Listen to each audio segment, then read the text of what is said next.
What is up, guys? What is going on, people? Happy Super Bowl Sunday. Yes. All you football fans out there. Thank you in advance for all of you people who are joining us. We know that there is a very important thing going on at the moment. We'll make sure it's 30 minutes for you guys. It'll be good. Yeah, we have Pirasaanth actually joining us today. He's going to be adding a bunch of tax advice. Oh yeah, look at all these guys. What's going on, guys? Thanks for joining. What's going on, Rob? Right on. Oh yeah, we tried to squeeze into a regular frame for you guys on Instagram. Yeah, we decided we had a bunch of people. We had probably like 50, 60 people reach out yesterday about the flip product. You know, we posted it again because we had a lot of great feedback. So we're just gonna wait till everybody comes on here. What's going on, Matt? What's going on, guys? We're going to just go over that flip product really quick. And we actually have that special guest, Pirasaanth. He's going to be coming on. He is one of the owners of Galleon. He owns a CPA company. I use Pirasaanth and I send him all my clients. He is probably one of the most knowledgeable CPAs that I personally know. I trust him with a lot of my clients. So I guess what we're going to do today is just waiting until everybody gets on here. What's going on, everybody? Hey. Right on. All right, what's going on? Perfect. So just touching a little bit on our 20,000 down product before we get into the nitty-gritty details. If anybody missed it about a month ago, the 20,000 down product, we've seen a ton of great results for our clients. It essentially is like 20,000 down. Yeah. There's no ifs, ands, or buts. Like, there's no like hidden fees. There's none of that. Like, it's very straight up to the point. What's going on, Steve? Thanks for joining. We are going to see if we can get Pirasaanth on here. Pirasaanth, can you just request to join, man? What's going on? See if we can figure this out really quick. There we go.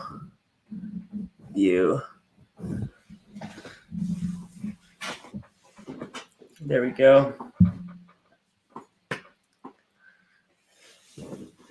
Hey, gentlemen, how are you guys? Good, my man. How are you? Doing well. Thanks for having me on. Of course. Good. Thanks for coming on. Yeah, thanks for coming on, man. Always great to have new guests. A lot of our viewers really enjoy the expertise that we bring onto our show. So, when I think of CPA, I obviously think of you guys, and we get questions all the time about structuring flip products or how to do it through a tax advantage way. And, we thought, what a better way to do it than to get somebody who's truly a professional on it right away. So we got about 30 people on here right now, all looking for a little bit of advice on how to do this. So we're just going to touch base. Why don't you tell everybody about yourself really quickly, and then we'll go through the product and we'll just go through maybe some questions that people have. Yeah, for sure, man. So I myself, I'm a chartered professional accountant / chartered accountant. Me and my partner own a CPA firm specialized in working with real estate investors. So all the little intricacy areas of real estate we're very familiar with, whether you're buying and holding multifamily residential buildings, whether you're flipping, whether you're wholesaling, whether you're a mortgage investment corporation, a private lender. We've seen it all, and we've worked with clients in that space.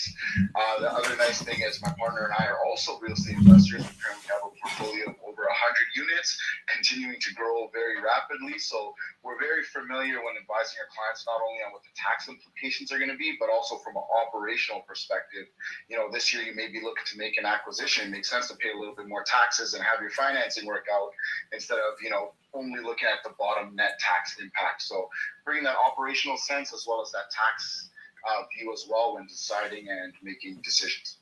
Yeah, I think from our standpoint, we just talked about this right before we went live here, but as the mortgage agents, we get, 33% of our questions are mortgage related. The other 33% are, some sort of accounting question, and the other 33% are, a legal question. So we got to be able to refer to you guys to, give our clients the advice. And yeah, we've worked with you guys on some real estate deals before, and we've done a lot of, I know Josh started to send a lot of referrals over your guys' way as well too. And, it's having those industry partners that we trust are, it's crucial for us and crucial for our clients as well too. So we appreciate all the help that you guys have been able to give our clients. Yeah, for sure, man. And like you said, I think that relationship's important, and also having those key contacts on your power team that you work very closely with. They understand your goals, where your vision is, and where you plan to take your portfolio. And as long as everybody's on the same team and communicating well together, it's just a well-oiled machine. And that's what it's all about, man. Just making sure your power team or making sure the people you work with know what they're doing and are in communication with each other. Because if one person knows what they're doing, but the other parts don't, then that can be a kind of a break in the chain, and your transaction isn't going to go as smoothly as it probably should. Yeah, couldn't agree more.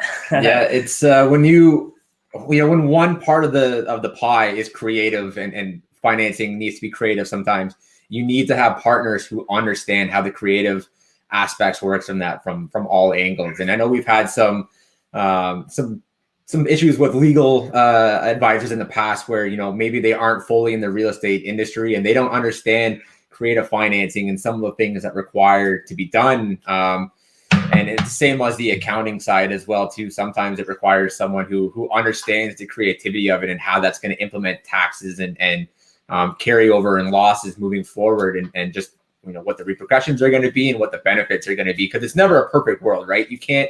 I think one of the things everybody is slowly starting to learn is you don't get to have your cake and eat it too, right? You can have the advantages from one aspect, but you're going to have some disadvantages from the other aspect. And that's where you come in on the taxing side is, hey, yeah, you're going to get this, and this, but, be careful of this because this is going to be the repercussion of it. And that's important for people to really understand is the benefits, but what are the things you're going to take some losses in, or what are some of the things that are, could be considered a con to those investors? And those are also just as important to know as is the benefits of certain transactions. Yeah, for sure. And the other thing I'd add on to that, sometimes I get a lot of clients reaching out where, they're pursuing a lucrative deal that can potentially net them a lot of money. But right away, one of the first objection points is, I'm going to have to pay a lot of tax on this. Or, tax is often something that stops them from moving forward on the deal.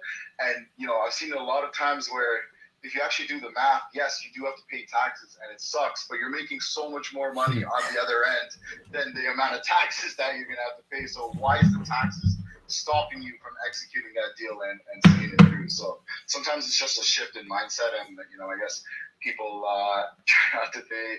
They don't like paying more tax than they have to. 100%.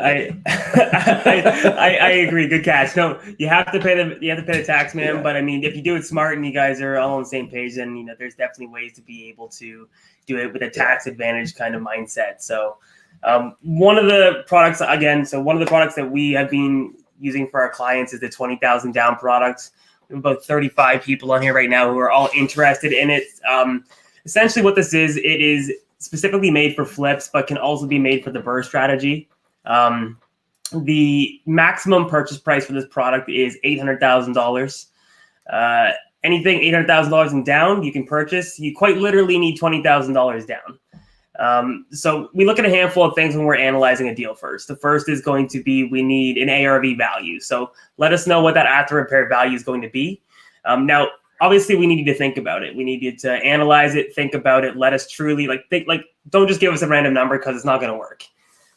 We need a quote. So whether that's you or whether that's a professional, if you've been doing it long enough and you understand how it works, give us a quote based off of your expertise, and we'll be able to use it. We've seen enough quotes now, or our partners have seen enough quotes that we understand.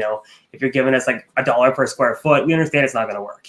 So let us know what the actual cost of it's going to be, and then we need some comparables on the area that you've been purchasing, the type of property, on market, off market, and sold in the last 365 days. Our partners will then take a look at all three pieces of documentation, verify if the ARV is actually viable, and then from there, it's on our job to ensure that you can actually do the project. Mm-hmm. Yeah, something I kind of wanted to ask you: is there any differences from tax standpoints in terms of flipping? Some things that our investors might want to consider, whether they're doing the flip in their personal name, whether they're doing that flip in a holding company, receiving the profits in, carry over, maybe losses, stuff like that. Anything that they could kind of take away from advice from your side that would be specific to the flips? Yeah, for sure, guys. And then I'll start off by saying the main point that I want investors and flippers to be cautionary about. And so a lot of people are under the impression that when you're flipping, you purchase your property, you put your renovations into it, and then you ultimately sell it at your new ARV price or whatever your fair market value is. A lot of people are under the impression that that gain is going to be considered a capital gain, and you're only going to have to pay tax on 50% of that total gain. However, that's true if you're buying and holding properties. You purchase it, you hold it a while, you rent it out, you ultimately sell a property. That is true. You're going to have to pay capital gains tax on 50% of your total gain.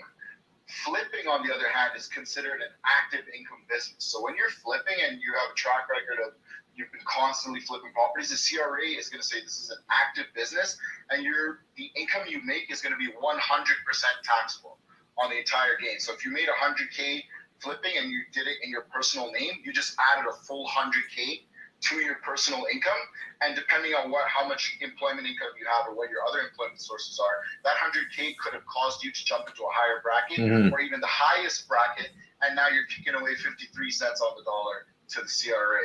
Whereas if you had it set up in a corporation, which I'll get into, and you're actively flipping, things could have been a lot different. So if you're flipping personally, the key takeaways I would say is, again, remember it's 100% taxable, and all of that income is going to get added onto your personal income and shoot you up a tax bracket or even into the higher tax bracket, depending on how much other income you have coming in. That's a great point, because it makes a really key decision when you're going into that deal, because if you're unsure about whether or not you want to BRRRR the property or flip it, you're looking at two different types of financing moving forward. Obviously, if you're looking to, you've been doing predominantly flips in the past and you want to, save on those taxes, obviously getting that done in the numbered company could sound like it could be the way to move forward. But if for some reason you decide to pull the trigger and BRRRR the property midway through, it does, limit your options with financing. It is a little bit trickier on the A side, on the B side, to get properties done in a holding company. So I think, it really comes back to all the videos that we've done throughout the last year is, have that game plan and that plan in place ahead of time, and understand, if you're 80% in for a flip, you need to be aware that if for some reason you got a flip and you end up BRRRRing, you're going to be really limited with financing options. And then vice versa, if you're looking to BRRRR the property and then last minute you decide to flip, whether you've done that in a personal name or holding company, just being aware of what the outcomes could be and making sure that you have your strategy aligned with the outcomes that you want to the best of your ability. Yeah, for sure, man. And I would just like to echo, you should always take a proactive approach and plan ahead rather than taking a reactive approach. And I'm sure both of us in our respective professions have seen people do that reactive approach, and suddenly they're getting hit with all kinds of fees, or you're in a position where you're going to have to pay a shitload of tax. Whereas if you just planned it out and came and got it structured the right way beforehand, we have a lot more options on how we can minimize this for you, right? Absolutely. I agree, man. Got some questions coming in. We just had a question. How do you switch to a flipping operating corp if you purchased under a holding corporation? Yeah, so if you purchased your property under a holding corporation and it's already under that holding corporation, again, it's a little tougher. Like, it already has title registered to it, and your options are a little bit more limited. You could potentially allocate some of the income over into another corporation to reduce the amount taxed in the holding co. But what I would recommend overall is, if you can use a flipping corporation, and in that corporation you're going to be doing all your active flips, you're going to be showing traction going forward, then you'll be able to take advantage of the small business active income rate of 12.2% on the first $500,000 in income. So if you're an active flipper through a structured flipping corporation, on the first $500,000, you're going to be subject to 12.2% in taxes on 100% of income, which is a whole lot better than personal income. You're going to be paying 100%, and you hit that top tax bracket, you're paying 53 cents on the dollar in taxes on that same capital gain. So huge difference if you're going through a flipping corporation. That's wild. That's a 6-figure tip right there. You save people a lot of money, man. I hope everyone's listening to this. That's a huge tip. The other one thing I would say as well, if you're in a position where, for whatever reason, from a financing perspective, they have to close it in a holding company because that's the one with the traction, that's the one with history, that's typically closed properties, and that's the one the lender feels more comfortable lending to versus the brand new flipping corporation. what you could do is, again, go ahead and close it in the holding company as required, and on the same day, make sure you already have a flipping corporation set up, and on the day of closing, have a bare trust agreement executed between the holding company and the flipping company, saying that the flipping company is actually the true beneficial owner for tax purposes. And that way, your lender's happy because the property has been closed under the correct holding company. And for the CRA, the true beneficial owner is now the flipping company, and that's where you would show the active flipping income and take that 12.2% tax rate. Yeah, I was actually, it's funny. I was kind of just thinking that because we've actually been talking about Bare Trust quite a bit with some of our clients, and that kind of came to my mind, and I wasn't sure if that would apply. So I'm actually really glad you answered that without me having to ask. And that's another great, one of those kind of tools in the belt that you can use is the Bare Trust. And I think that's something that a lot of investors should become much more familiar with than what they really are. And if you guys have questions, definitely reach out to Pirasaanth and get those questions in there, because it's a very interesting tool in the way that it's able to shift the liabilities from the property to the holding company. I mean, I'm not the expert and I don't want to talk too much on it and take that away from you, but from what we've learned and what we've been able to see and how we've been able to utilize that, it's quite an interesting product or quite an interesting tool to be able to utilize in a transaction.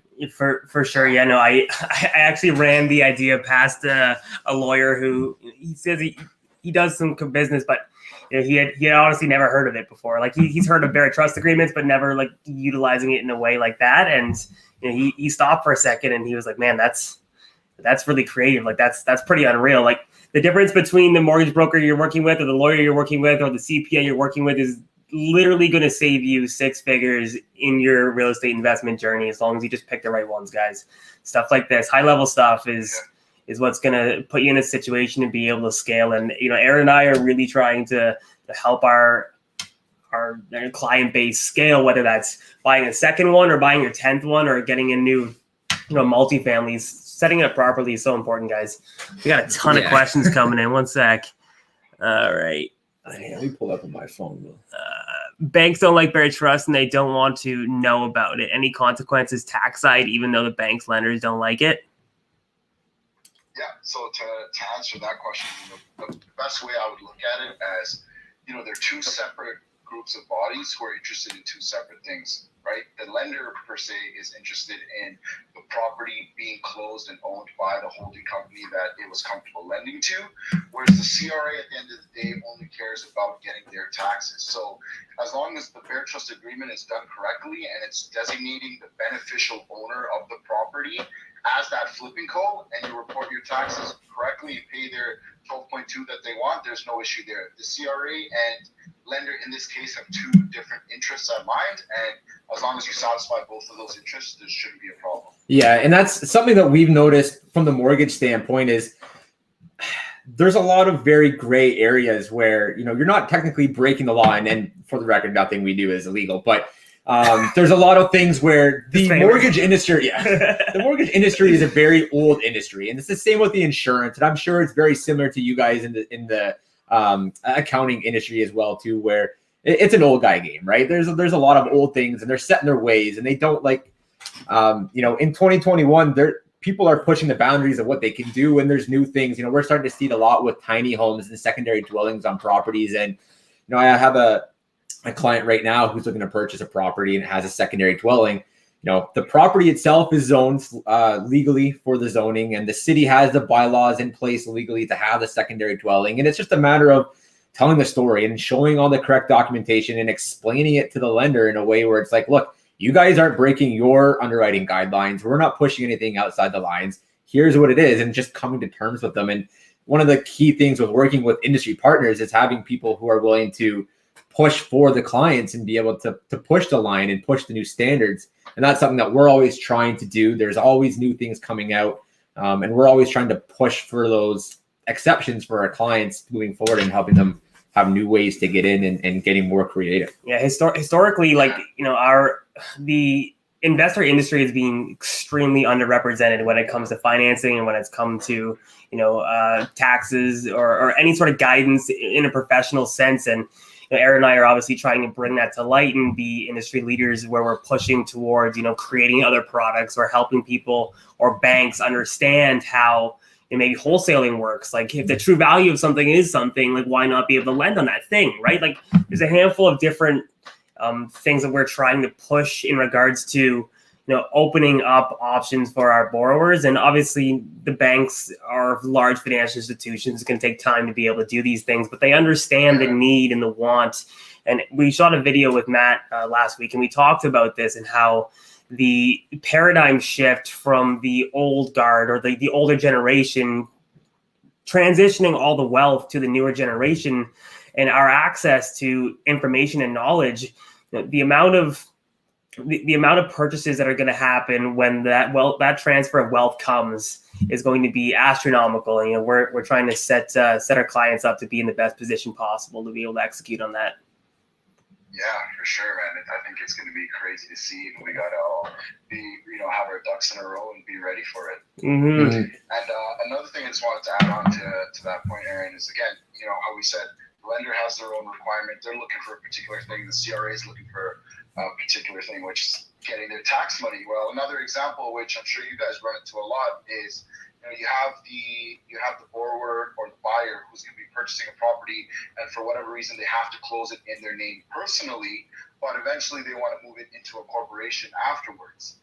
Now, in a situation like this, again, the CRA is perfectly happy if there's something called a Section 85 rollover, which each corporation is allowed to do once in its lifetime, and essentially that allows you to move the asset from your personal name into the corporation tax-free without triggering a deemed disposition or a capital gain or anything like that, which is awesome. So from the CRA's perspective, you don't pay any taxes. It's great, right? However, the land registry says this is a change in ownership. We want you to pay land transfer tax. So it's just another example where, you did everything right. CRA is happy, but there's another body who has another requirement for them to change in ownership, so they want land transfer tax, which sucks. But again, there's situations where it still makes sense. If you can put that property in there and maybe do a portfolio loan, or you can use it to show more income to then qualify for another property. You guys can advise your clients accordingly. But there's instances where it still makes sense to do that. Yeah, and I think this becomes a common theme through a lot of the things is just cost of opportunity. We talk about this all the time, especially on private lending. People see that immediate bill or the fees up front on the private, and they kind of shy away, realizing that they're going to be cash negative in the first year. But, I think something that we talk about is what's your timeline? What are you looking at? Are you looking at just what you're going to make immediately on this first year? Or are you looking down the road 5, 10, 15 years when that building's been cash flowing for that long, and now your rents have gone up, your property value's gone up, that initial amount of money to get in privately is now nothing compared to the equity that you've made and the cash flow that you've made over the years. And how many other properties have you been able to buy through refinancing and using the equity and the growth that you get that way?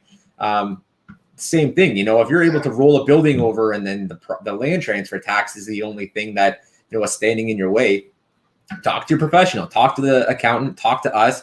Let's look what are the benefits and what are the cons. And if the benefits, greatly outweigh the cons, then the cost of opportunity on that, it makes sense to go ahead and move forward that transaction.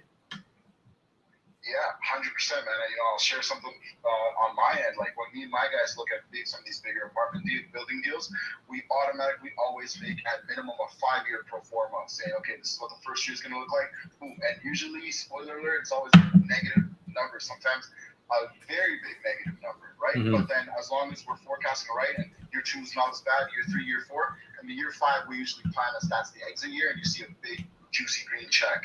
And if that's how the pro forma looks, we're happy to make an offer and close that building. Yeah, so it's all about the future plan for it and what your exit's going to look like. Mm-hmm. And sometimes that's what it is. Sometimes it's quite literally just like having a little bit of foresight and not looking for that instant check right away, and just being able to, take a look at 5 years down the road or 4 years down the road, and take a look at what that's going to look like when you close in the property and when you make that big check at the end.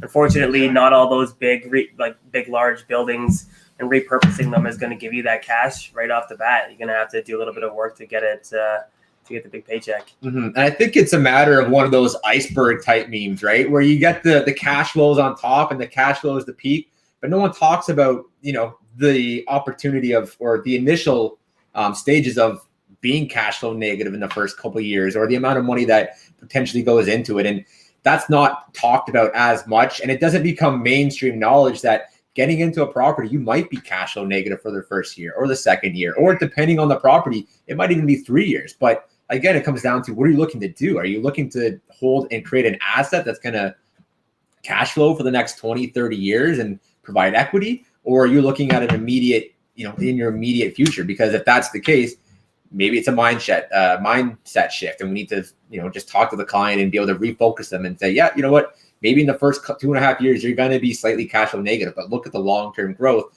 and look what you're doing. And I think it just comes down to that. It's not everyone talks about it, so it's not as common knowledge, and people are really quick to walk away from those deals. Whereas it's, you need to realize what that walk away is and what that cost of opportunity is down the road.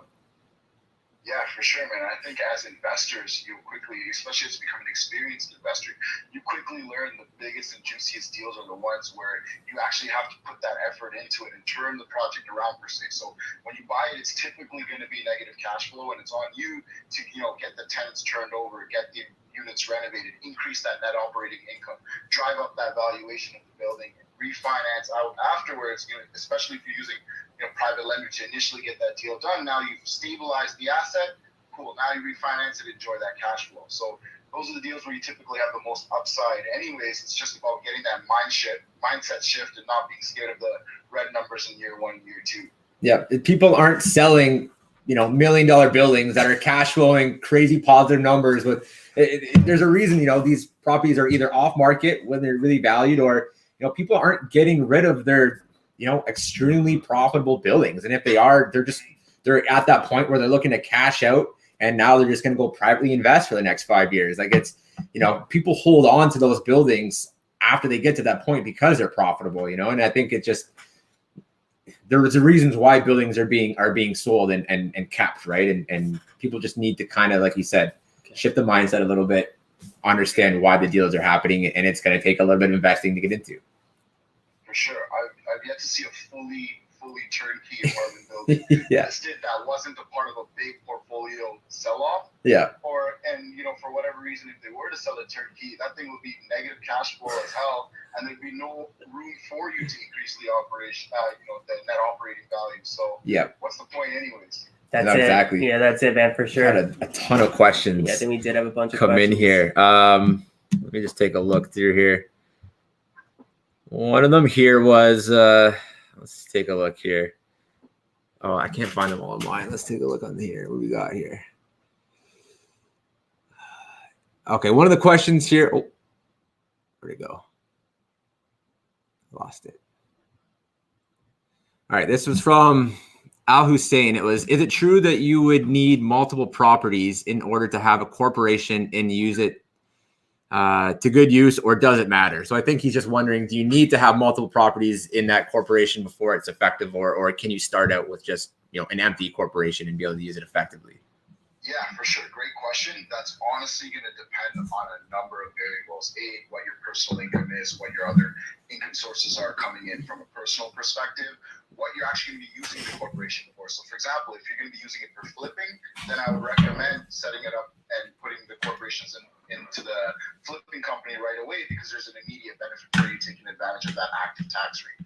Are you buying and holding? Then, there's suddenly a bunch more questions I got to ask, right? Like, you're buying and holding, what's your personal income looking like? Okay, so the first property you're bringing in, well, how much income is that going to be generating? What's the second one? What's the future goals looking like? Where do you see your portfolio in a few years from now? Because you don't want to go and set up the corporate 3-tiered structure and pay the initial incorporation fees as well as the compliance fees if the tax savings that you're going to get from that structure isn't going to justify itself, right? So usually, I need to know what the personal income is, as well as how much income you expect to come in from the properties. And from there, we can do that analysis to see if the tax savings make sense to implement the 3-tier structure. The other thing I would say on that is, if you're not going to go with the 3-tier structure route, for example, if you were to just buy and hold properties and put them in the one corporation, you're going to be putting yourself subject to the passive investment tax rate, which is 50%. For sure, I have clients all the time. We're like, I'm buying this one property.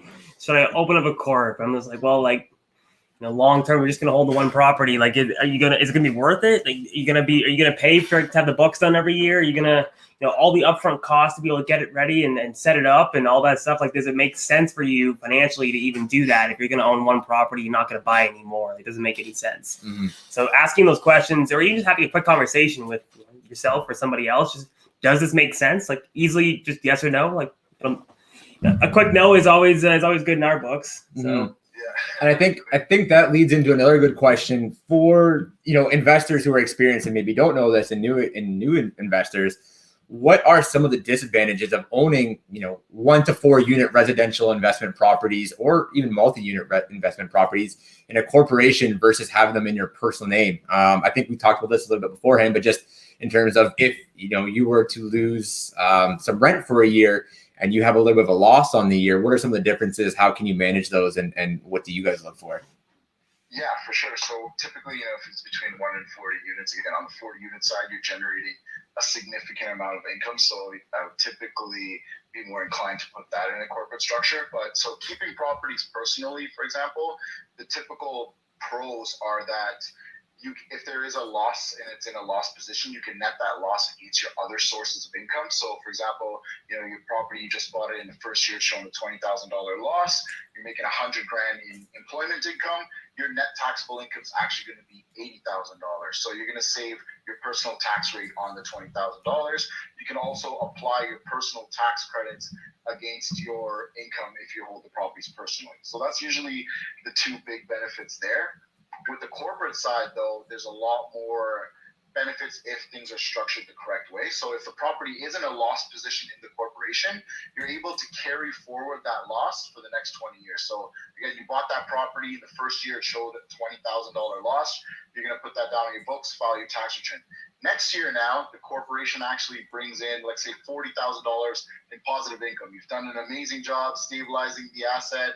Income is up significantly. You can take that capital loss that you had last year of $20,000, apply it towards this year, and now your net income, instead of being $40,000, is actually going to be $20,000, and you're going to pay taxes on that $20,000. So you do have the ability to carry forward your losses. You can also carry it back up to 3 years as well to a previous profitable year if the corporation has other assets and was showing income previously related to other properties. So that's some of the big advantages there. So often, like say, if you're in a position where I went through your personal income, I looked at the assets you're going to acquire, and it doesn't make sense for you to go the corporate route because, setting up the 3-tier structure and paying those fees is going to be more expensive than the tax savings you're going to get holding it personally, especially if the property is going to take a while to stabilize. That might be an area where I recommend keep it personally. You can take those losses, net it against your other income sources, and pay less taxes on the personal side. And then in the future, as you do buy more properties, and it makes sense for you to put it in the corp, set up the 3-tier structure, you can also have your corporate structure charge you personally management fees to shift some of that income into the corporate structure and then let it do its thing as well. Yeah, so I actually wanted to touch base with you really quick on this because I know you and I had a conversation about a week and a half ago. I had a client reach out, and a lot of you might find this a little bit interesting. So anybody who has an active corporation who wants to pay themselves nominally to keep under a certain tax bracket, if you hold the funds as retained earnings in your corporation, and you obviously pay your corporate tax of 12% if you're making under $500,000 in the corp, you can do something called an intracompany dividend, where you actually transfer the retained earnings into a holding corporation, and you can purchase real estate through that holding corporation. Guys, the power of this is, it can't be put into words. Like, so you guys can quite literally purchase 5 units and up without having to qualify under your personal name. You can use those funds as a down payment source. You are quite literally not paying 50% tax on that money to be able to purchase property you don't need to qualify for. Yeah, exactly, and that's one of the biggest tools in the 3-tier structure as well. So for those of you who don't know, picture a triangle like this. You have a holding company up here, real estate company up here, property management company up here, or in the example Josh had just described, you have your active company here, holdco at the top. You can do intercompany dividends tax-free to an owning company without having to pay any taxes. So in this case, the active company is owned by the holding company. It is able to shoot up intercompany dividend into that company without paying taxes. And now your holding company can go ahead and purchase more real estate. In the 3-tier structure, what would happen is your holding company would inject funds right back into another corporation, and you can utilize that to purchase real estate as well. Yeah, talk about very powerful. You don't have to pull the money out personally, pay a crazy amount of tax on the personal side, and then requalify for the property or inject that money back into a corp. You can simply move the funds using intercompany dividends. Yeah, and your assets protected by your holding company as well, which is obviously the goal of all of it. So being able to use pre-tax in regards to you not having to take it out personally and pay tax on it, but paying corporate tax, being able to use money that was nominally taxed compared to what you would actually have to pay on it and make your money move for you guys. Like you actually be able to purchase property without having to pay 50% of that tax and start making some serious moves. Obviously 5 units and up, you're going to have to start looking at maybe alternative markets depending on how much capital you have available to you. But the power of that strategy is pretty crazy. Yeah, for sure. And it's a great way, especially if you have an active business. As you're accumulating significant profits, you can utilize that to avoid having to pull the profits out personally and eat the personal taxes. Instead, keep it within your corporate structure and use it to invest. So, recently the realtors have been allowed to set up their own personal real estate corporations, so they can set up something called a PRAC. And if you're a really good realtor, you're earning $300,000, $400,000 plus. You have all this money coming in. You only need about $80K, $100K for your own personal lifestyle. You draw that personally as a dividend. That remaining $200,000, $300,000, you could then have a holding company set up to own a holding company set up, have it set up another real estate company, intercompany the dividend, the funds into the real estate company, buy more real estate without pulling out those funds. Mm-hmm. And feeding off that as well too, we have some great business for sale programs as well too, where we don't technically need to use stated NOA income for these business for self guys. If you're a realtor and you claim self-employed income, we can use your 12 months bank statements from your commission earnings the year before. So, we could potentially take a look at your business income. If you're showing $200,000 in there, we can use, I think it's somewhere between like 70 to 90% of that income to qualify regardless of what you're showing on your NOA. So, that could be a really good setup in terms of being able to save money, pushing that money into your company, not having to show a whole lot of income, but still being able to use that gross revenue coming in and qualify for some products on the B side, especially now when B side rates are super competitive compared to where they were a couple of years ago, and even compared to where AAA rates were a couple of years ago. There's B side rates that are 2.54, 2.74 for owner occupied properties. So, in the grand scheme of things, not terrible rates. So there's a lot of, MacGyvering and maneuvering of structures and setups that can put you in a really pristine position to be able to move forward and save a lot of the tax. Yeah, definitely. Exactly. And it's all about just putting the pieces on the table ahead of time, being proactive and making sure that you're setting things up in the right way. 100%. We have a ton of questions coming in right now. I think that was just pure. I think we're going to have to have some people just reach out to you at some point, but for sure, guys, if you guys do have any questions, obviously reach out to Pirasaanth directly or reach out to us and we'll put you in touch. Either way, whatever works best for you guys. That being said, I think a chunk of the people on here right now did want to hear about our 20,000 down product. So we'll just touch a little bit on it. I know we touched about what you would need to qualify. Mm-hmm. Aaron, you want to touch on the cost and how we go ahead verifying it? Yeah. So obviously having the contractor quotes, they're going to want to see some sort of liquid asset to be able to cover that. So they're looking for cash. They're looking for credit cards, lines of credits, joint venture partners who are not coming on title, promissory notes. They just want something secure guys, and something that you can show proof of that you're going to have that funds. It is a 6-month term.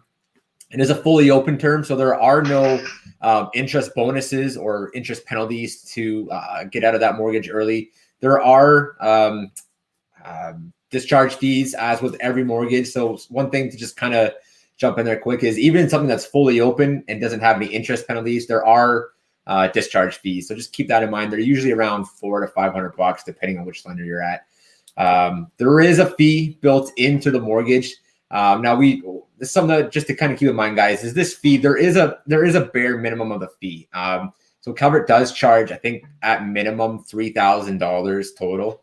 So if the loan amount is low enough, there is a $3,000 fee in there built in. But on average, it is, I think, between 2 and 2.5% that's built in, paid out on the back end.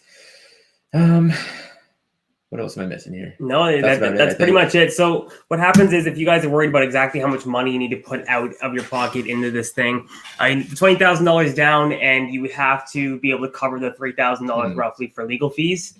The lender fee and the broker fee are tagged onto the back end, registered on title, and then paid out when you sell your property. So this strategy is for people who are looking to get in and get out very quickly.